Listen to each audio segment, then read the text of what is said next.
It was a quiet afternoon in the small suburban neighborhood. The sun hung low in the sky, casting an orange glow across the street.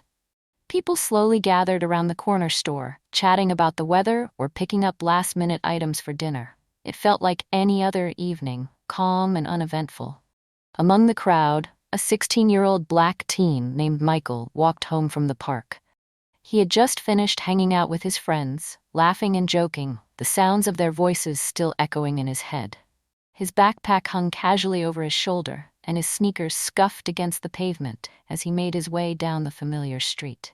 He felt at ease until the sound of a police siren shattered the calm. A police car screeched to a halt beside him. The officer inside, a tall and broad-shouldered man with an aggressive stance, threw open the door. It was Officer Daniels, someone Michael had seen around town before. But today, he was different. He stepped out of the car, his eyes locked on Michael, and ordered him to stop. "Hey, you! Stop right there!" Officer Daniels barked. Michael paused, confused. "What? I'm just heading home," he said, his voice calm, trying to stay out of trouble. But Officer Daniels wasn't listening. He advanced, his steps fast and harsh. "You look suspicious," the officer spat, his eyes narrowing. "What are you really doing here?" Michael felt his heart race. "I'm not doing anything. I'm just walking home," he replied, trying to keep his voice steady. But the officer wasn't interested in hearing any explanation. With a sudden force, he grabbed Michael's arm and shoved him against the squad car.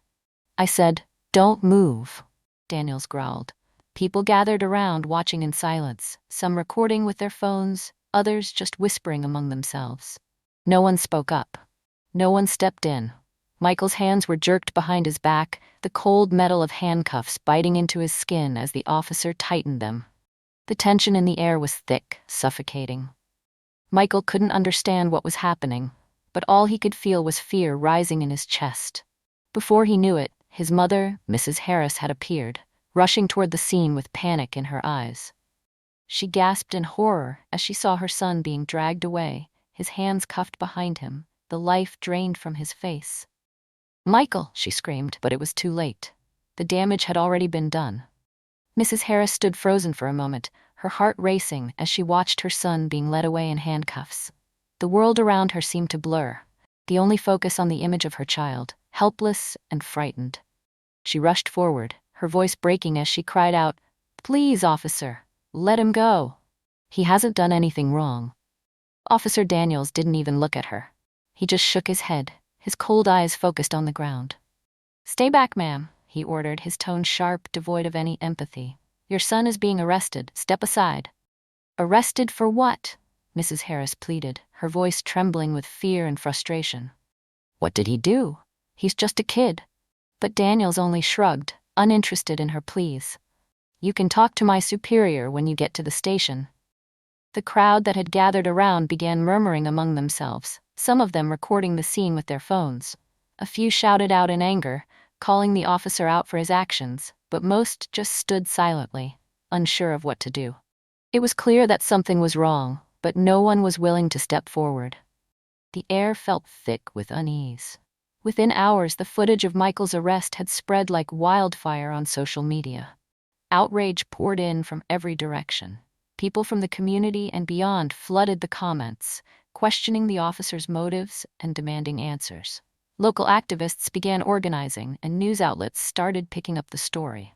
The hashtag Free Michael Harris trended, and calls for justice were being made from every corner.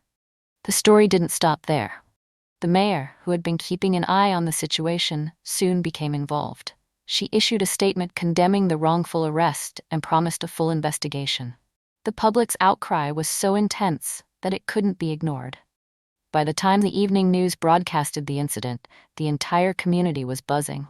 The pressure only grew. By nightfall, a crowd had gathered outside the police station, demanding to know why Michael was still in custody. They wanted justice.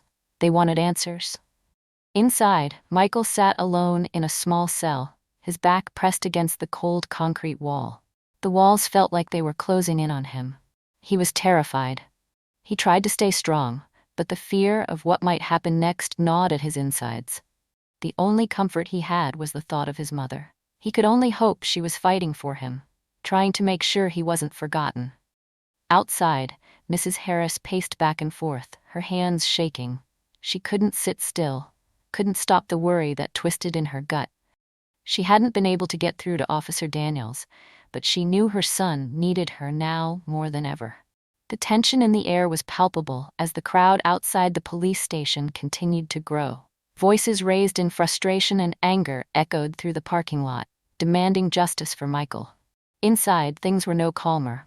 Mrs. Harris stood at the front desk, her face pale, eyes filled with concern as she waited for any news about her son. It felt like hours had passed, and the weight of helplessness was suffocating. Then, the door to the police station opened with a sharp squeal. Mayor Harper walked in, her presence commanding attention. Known for her strong stance on community issues and her unwavering support for racial justice, she wasn't a stranger to standing up for what was right. The moment she entered the building, the energy shifted. Officers in the room straightened up, their eyes darting nervously in her direction. Even Officer Daniels, who had been confident just hours before, now appeared unnerved. Mayor Harper's eyes swept across the room until they landed on the officer standing by the counter. Daniels visibly flinched, his usually strong posture faltering. The mayor's gaze was steely, and there was an unmistakable air of unease as she walked toward him. "I need to speak with you, Officer Daniels," she said firmly, her voice cutting through the tension like a knife. The officer's hands twitched as he looked at her, clearly uncomfortable under the scrutiny. "Yes, ma'am," he stammered, his usual bravado slipping away. He wasn't the confident officer he had been earlier. Now there was a visible shaking in his hands as he struggled to meet the mayor's gaze. "Why was Michael Harris arrested?" Mayor Harper's voice was calm, but filled with authority. "What probable cause do you have for taking him into custody?" Daniels hesitated, fumbling for words, but none came out. He shifted uncomfortably, trying to come up with an explanation, but his mind was blank.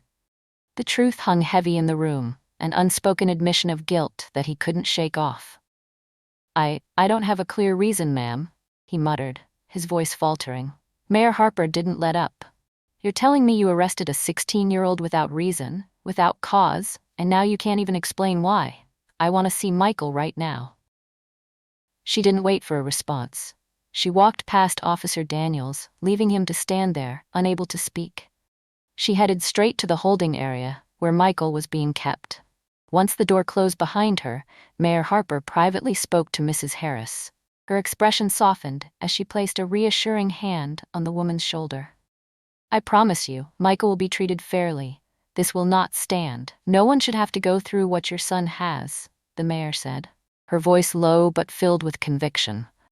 "I will make sure that the truth comes to light and that there will be consequences for this." Outside, the atmosphere had changed. The mayor's arrival had brought a sense of hope to the growing crowd, but inside, things were still unraveling. Officer Daniels stood at the desk, his mind racing. The once confident man now felt the weight of his actions pressing down on him. His posture slumped, and a deep unease took root in his chest. He couldn't shake the feeling that the walls were closing in on him. In the days that followed Michael's arrest, the atmosphere in the city was charged with urgency. Mayor Harper didn't waste any time. She made it clear that a thorough investigation would be conducted into the incident. Her office moved swiftly, calling for all the footage from the bystanders who had recorded the arrest. The mayor knew that the community's trust in the police had been shaken, and she was determined to ensure that justice would be served. As the footage was reviewed, the truth became undeniable. Michael had done nothing wrong. He wasn't acting suspicious. He wasn't doing anything out of the ordinary. The video showed him walking home, minding his own business, when Officer Daniels suddenly approached and started questioning him with no cause. The officer's aggressive behavior, especially when Michael tried to explain himself, was evident for all to see. The more people watched, the more they saw how unnecessary and violent the arrest had been. But the investigation didn't stop there. The mayor's team dug deeper into Officer Daniels' history, uncovering troubling patterns of behavior. Previous complaints against him had been filed, complaints of racial profiling and unjust treatment of people, particularly people of color. It wasn't just an isolated incident. Daniels had been involved in several controversial arrests, and the complaints against him had been swept under the rug. The truth was starting to unravel, and the officer's past was catching up with him. Pressure mounted as more and more people rallied for justice. Activists, community leaders, and citizens demanded accountability. The public outcry grew louder, and Daniels could feel the weight of it. Every day there was more talk about his actions. Whispers in the halls of the police department, rumors swirling in the streets, the scrutiny was relentless. He couldn't hide anymore. Inside his own mind, doubt began to creep in. Daniels wasn't the same officer who had stormed out of his car that day with unwavering confidence. The walls seemed to be closing in on him, and the realization of what he had done began to take hold. Could he justify his actions? How could he deny the truth when the evidence was so clear? Meanwhile, Michael, despite the fear and confusion swirling inside him, had found his voice. He knew the world was watching, and he refused to let fear silence him. He spoke out about the mistreatment he had faced, describing the terror he had felt when he was thrown against the squad car, his wrists aching from the tight handcuffs. But even through the pain, he spoke with courage. "I just want people to know," Michael said during an interview, his voice steady despite the weight of the system against him. "It's not right. We shouldn't be treated like this. I want to see things change. I want people to be accountable." In that moment, Michael's words became a rallying cry. His courage in the face of adversity gave others the strength to continue pushing for justice. His story wasn't just his own anymore. It had become a story for all those who had faced mistreatment, all those who had been silenced. As the days dragged on, the tension in the city grew unbearable. The pressure on the police department was immense. Protests continued outside the station, and the community's demand for accountability seemed to intensify with every passing hour. Officer Daniels, once an unnoticed figure, had become the face of the problem. His actions had exposed the deep-rooted issues within the force, issues that many had ignored for too long. He wasn't just a bad cop anymore. He had become a symbol of everything wrong with the system.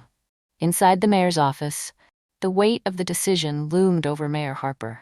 She had been unwavering in her support for Michael and his family. But now, she faced a difficult choice. The investigation had revealed everything: Daniels' misconduct, his history of racial profiling, and the undeniable truth that Michael's arrest had been unjust. But the political pressure to let the case go, to protect the department's reputation, was mounting. There were powerful figures pushing for the matter to be swept under the rug, hoping it would all fade away. Just as Mayor Harper was about to make her final decision, something unexpected happened. A letter arrived at her desk, a letter from the police chief, written in support of Officer Daniels. The letter argued that Daniels had acted in accordance with his training and had no reason to be reprimanded. The chief insisted that the officer's actions, while unfortunate, did not warrant further action. The letter was a desperate attempt to protect Daniels, to shield him from the fallout. The mayor stared at the letter for a long moment. The room was quiet, but the air was thick with the tension of the decision she had to make. For a brief second, doubt crept into her mind. But then the image of Michael, his mother's tear-filled eyes, and the voices of the community that had rallied behind him filled her thoughts. She knew what she had to do. With a firm resolve, Mayor Harper stood before a crowd of reporters and public figures, the weight of the moment hanging heavy. She didn't hesitate. "I have read the letter from the police chief," she began, her voice strong. "But I will not allow this to go unchallenged. Officer Daniels' actions were unjust, and the support from the police chief is a clear sign of the systemic issues we must confront. There is no room for bias, for mistreatment, or for racial profiling in our city." The room fell silent as she continued. "I am calling for a full restructuring of the department. The community deserves better, and we will not rest until justice is served." The mayor's words rang out, leaving no room for doubt. She had made her stand, and she wasn't backing down. The consequences for Officer Daniels were swift. He was fired from the force and placed under internal review. His history of misconduct was no longer going to be ignored. For the first time, he was facing the consequences of his actions. As for Michael, the charges against him were officially dropped. He was released from custody, and he walked out of the station, his mother by his side. The weight of the handcuffs was gone, but the weight of what had happened to him would never truly leave. In the end, the community's fight for justice had won, but the battle for real change was just beginning. The mayor's commitment to accountability was a step in the right direction, but the scars left by Officer Daniels' actions were deep. Michael knew that his story wasn't over. It was just one chapter in a larger fight that still had a long way to go. The community's reaction to the outcome was mixed. The victory was a significant one, but it felt bittersweet to Michael and his mother. There was relief, of course. Michael was free, the charges were dropped, and Officer Daniels had been held accountable. But the emotional scars from the experience remained. For Michael, the fear of that day, the sudden chaos, and the injustice he had faced were not easily erased. His mother, too, carried the weight of seeing her son treated like a criminal for no reason at all. She had fought for him, but the emotional toll was immense.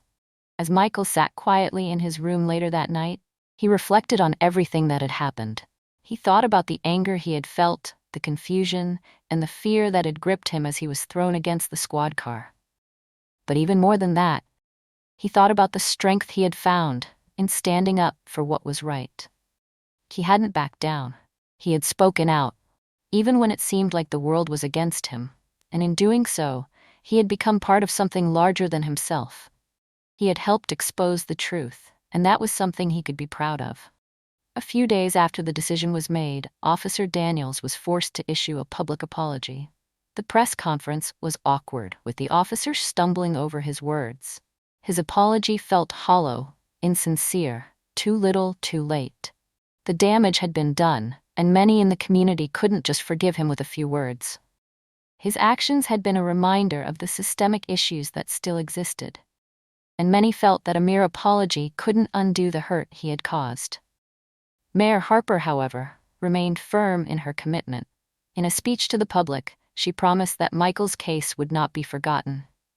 She would continue to fight for racial equality and ensure that the systemic issues within the police force were addressed. She emphasized that this was only the beginning, that true change would take time, but she was determined to keep pushing. For Michael, the road ahead was uncertain, but there was a flicker of hope. As he walked home that evening, he felt a little more empowered. He wasn't as afraid as he had been before. He knew that the world wasn't perfect, but now, he understood that his voice mattered. He had the strength to speak up, and that made all the difference. And with each step, the weight of that day felt a little lighter. The future, a little brighter.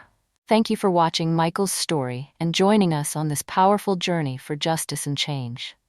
It's a reminder that standing up for what's right, even in the face of fear, can make a difference. While this chapter has ended, the fight for equality continues, and we all have a part to play in shaping the future. If this story resonated with you, don't forget to hit that subscribe button so you can stay updated on more real and impactful stories. Like this video if you believe in justice, comment below to share your thoughts, and share this with others who need to hear this important message. Together, we can keep the conversation going and work toward a world where everyone is treated with the respect they deserve. Thank you again for watching, and we hope to see you in the next one.